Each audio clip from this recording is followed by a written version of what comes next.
السلام علیکم ورحمۃ اللہ وبرکاتہ۔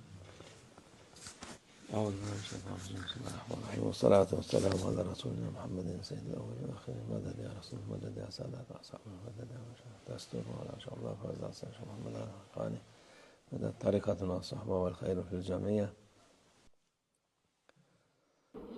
ایک مبارک کہاوت ہے، ہمیں نہیں پتہ کہ یہ حدیث ہے یا کسی صالح کا کلام، فی الطعن السلامہ وفی العجلۃ الندامہ۔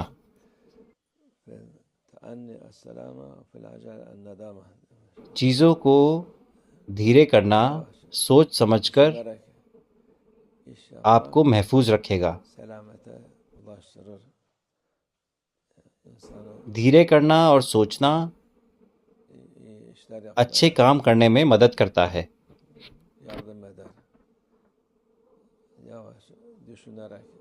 وفی العجلۃ الندامہ،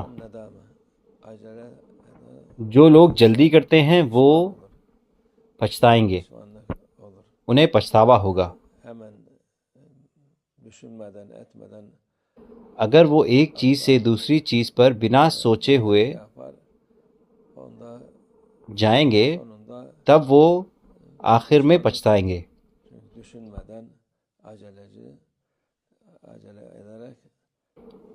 کیونکہ وہ جلدی کرتے ہیں بنا سوچے سمجھے اور کہتے ہیں کہ میں ایسا کروں گا ویسا کروں گا، تو جب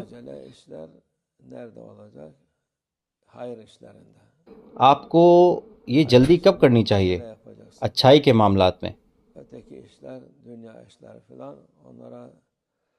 آپ کو اچھائی کے معاملے میں جلدی کرنی چاہیے۔ باقی چیزیں، دنیاوی معاملے، آپ کو اچھی طرح سوچنا چاہیے کہ کرنا کیا ہے اور کیسے کرنا ہے۔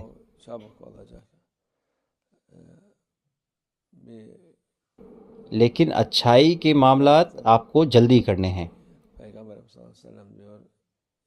ہمارے رسول اللہ صلی اللہ علیہ وسلم فرماتے ہیں کہ جب انسان گناہ کر دے تب اسے اچھائی کرنی چاہیے، تب یہ مٹا دیا جائے گا۔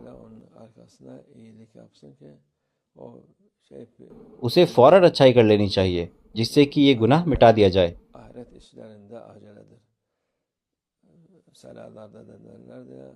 آخرت کے معاملات میں جلدی کرنی چاہیے۔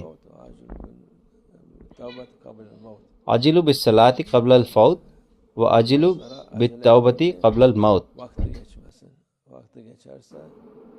نماز کے لیے جلدی کریں جس سے کہ آپ اس کا وقت قضا نہ کر دیں۔ اگر وقت قضا ہو جائے گا تب آپ اس کی فضیلت نہیں پائیں گے۔ اور توبہ کرنے میں جلدی کریں اس سے پہلے کہ آپ کو موت آ جائے۔ موت کے بعد توبہ کا کوئی فائدہ نہیں ہے، اس لیے یہ جان لیا جائے۔ جلد بازی کرنا آخرت کے معاملوں میں اچھا ہے اور دنیا کے معاملوں میں اچھا نہیں ہے، اس لیے اچھی طرح سوچیں، تب اپنے دنیاوی معاملے کریں دھیرے دھیرے، لیکن آخرت کے لیے جلدی کریں اور فوراً کر لیں اور اس کو بعد کے لیے نہ چھوڑیں۔ اللہ ہماری مدد فرمائے، ہم اچھے کام جلدی کریں انشاءاللہ۔ توفیق۔ الفاتحہ۔